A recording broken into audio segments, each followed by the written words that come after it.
Hola de nou. Acaba de tornar de Foto Espanya. És la segona vegada que va allà i el seu treball ha sigut allí molt reconegut. Ha obtès molt bones crítiques i està amb nosaltres avui. Borja Vargas, li hem demanat que vinguera al programa per a contar-nos com ha sigut aquesta experiència i per a repassar un poc la seva trajectòria professional, perquè sabem que té nous reptes. Borja, benvingut a ta casa. Moltes gràcies, com va Purí. Bueno, com ha anat en Foto Espanya? Era la segona vegada que anaves en un projecte nou. Primer que res, què és? Tu vas per què? Bueno, sí, és la segona vegada que anava a Foto Espanya. Sí, presentava un projecte nou, era possiblement el projecte personal, el més personal que tinc. L'any passat ja vaig estar en un altre projecte totalment diferent i aquest any anava en un projecte sobre mon pare.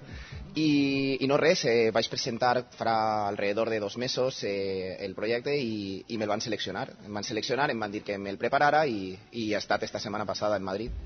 I com ha anat allí? Perquè jo he llegit que les crítiques han sigut molt bones. Sí, la veritat, perdó, és que ha anat molt, molt bé. Tots els jurats, jo vaig tindre 7 jurats. Els 7 jurats, totes les coses que em diuen sobre el projecte ha sigut increïble. Estic molt, molt content i la veritat és que sobretot el que més em va sorprendre és que algun jurat es va posar a plorar i tot veient el projecte no m'havia passat en la vida. I no res, la veritat és que els consells que m'han portat i totes les senyes que m'han donat ha sigut molt, molt positiu tot. Foto Espanya, perquè què és? Bueno, Foto Espanya possiblement siga a nivell internacional, ja perquè es fa en diversos punts d'Europa i tal, però Foto Espanya possiblement siga dels festivals fotogràfics més importants que n'hi ha en Europa i en la resta del món també. Junt a París Foto possiblement siguin els dos festivals més importants de fotografia.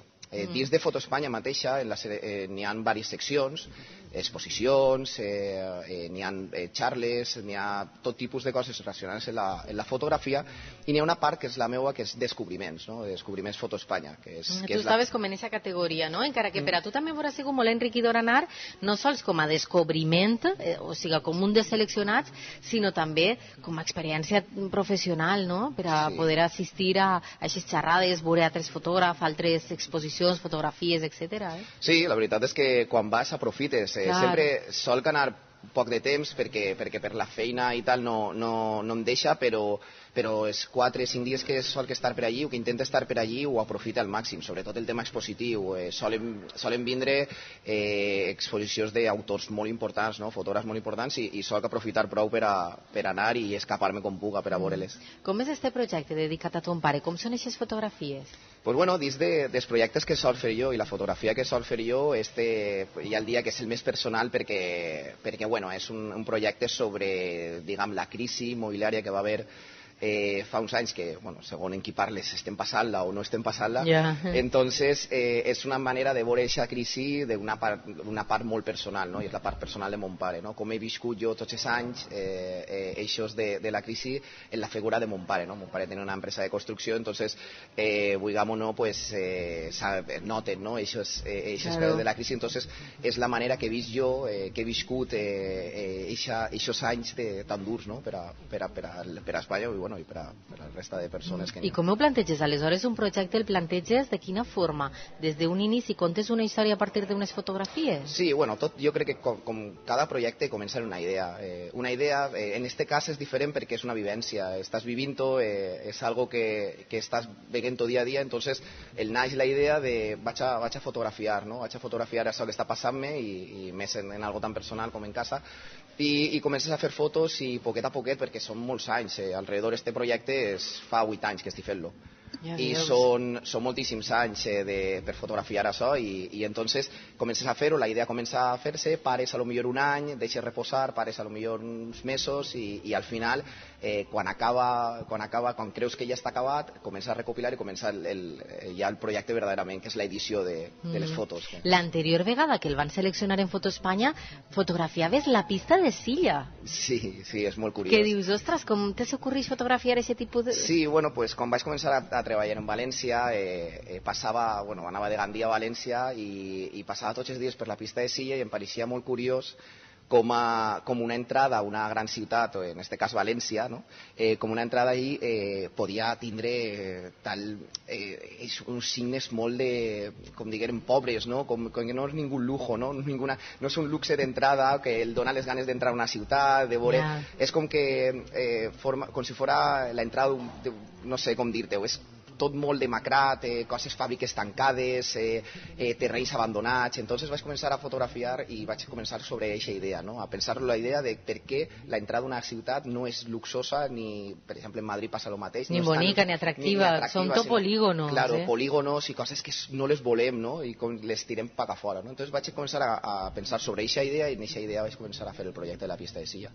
Clar, perquè tu eres agent d'aduanes, tu treballes en València d'agent d'aduanes, tu vas estudiar empresarials, però en un moment donat, en quin moment de la teva vida vols estudiar fotografia, el poses a estudiar fotografia fins al punt de que avui en dia eres professor d'alguns cursos i màsters en la Universitat Politècnica de València i també en la Universitat Popular de Gandia. Sí, bueno... On comença tot això? És molt curiós, sí, però pues, la veritat és que comença com qualsevol persona que comença avui en dia en fotografia, no? Que comença per la curiositat, comença a veure que és un hobby, però que aquest hobby pues, se li dona bé d'aquella forma, no? Comença a veure que les coses van eixint-li, no? Com ho comences a veure? En el llibre de la falla de Corea, que sempre tenixes un poquet? Pues, per exemple, és una de les coses, un dels hobbies en els que comences a fer fotos per al llibret o qualsevol cosa, o comences lo típic que a veure, a plantejar-te com xicotetes idees en les quals pots anar fent fotos, pots veure, i comences ahí, comença a agradar-te més, i comences a estudiar en foto, comences a llegir moltíssim, perquè és veritat que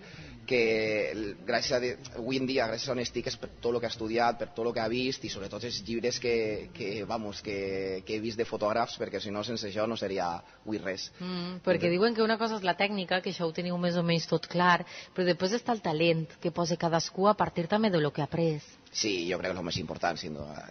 La tècnica s'ensenya molt fàcil. La fotografia... Jo soc incapaç de saber lo de la llum i no sé què, Borja. Avui en dia la fotografia és molt viral i és algo que s'ha extès moltíssim perquè la tècnica, algú tarda un poquet més, algú tarda un poquet menys, però no és difícil d'ensenyar. Jo crec que lo difícil és crear-te el teu propi estil, i el propi estil és estudiar moltíssim, veient moltíssims autors, veient moltíssima fotografia i sobretot estar un poquet atent en això, perquè molta gent es pensa que simplement sabent la tècnica ja és fotògraf, i crec que fotògraf és algo molt més difícil, és moltíssim de temps, i jo ja el dic, jo porto 8 anys i crec que en queden moltíssims anys d'aprendre encara. Clar. I com és el teu estil? Com es pot veure que una foto és de Borja Vargas quan veus una foto de la pista de silla, o una foto del projecte que has presentat ara a Foto Espanya sobre ton pare, o una foto de la Setmana Santa de Gandia, que el van donar la beca també fa uns anys per un projecte que vas presentar de la Setmana Santa? Pues posiblement siga lo més difícil, no? El que algú que no entén de foto pugui veure una foto teua i saber que és teua veritablement. Jo crec que això, el meu estil és totalment un estil documental. Jo intento fer històries, no, de la fotografia, intento sempre que crear una història a partir d'una foto, de 2 fotos, 3 fotos, crear una història, i poquet a poquet vaig començar a estudiar per a crear-me el meu estil, no? Avui en dia, després de 8 anys, crec que encara l'estil... Estàs encara perfilant-lo? Claro, totalment, per definir-lo, però bueno, vaig poquet a poquet i crec que poquet a poquet anirem fent. Com és això d'ensenyar als demés?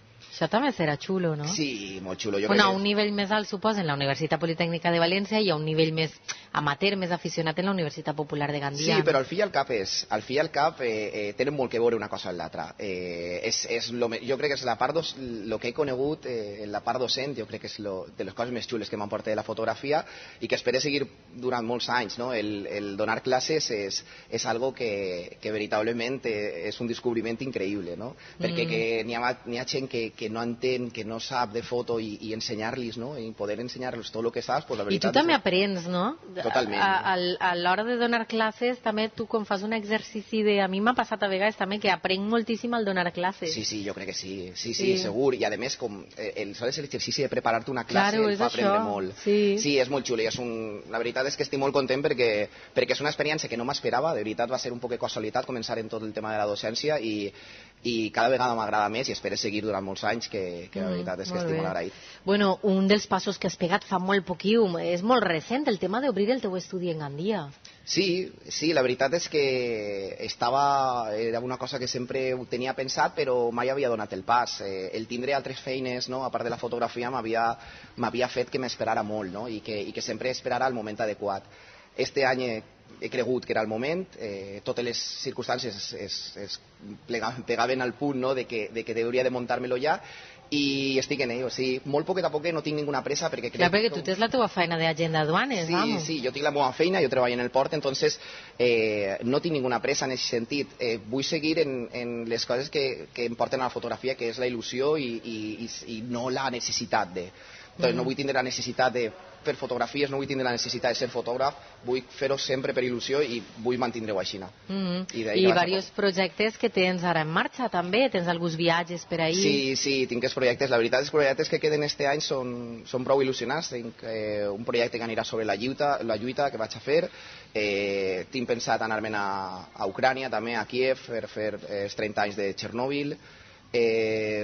La veritat, també tinc un viatge per a final d'any, però segons la disponibilitat farem, perquè al final entre l'empresa i tot tinc que fer per prioritats, la veritat. És que al final són molts projectes, amb aquest nou estudi, amb aquesta selecció a Foto Espanya, com un dels descobriments. Ells acaben de descobrir l'any passat a Borja, nosaltres el coneguem de ja fa molt de temps i sabem que és un fotògraf magnífic. Gràcies per haver vingut, per haver-nos-ho contat. Enhorabona, que vagi molt bé, Borja. Moltes gràcies, Furi.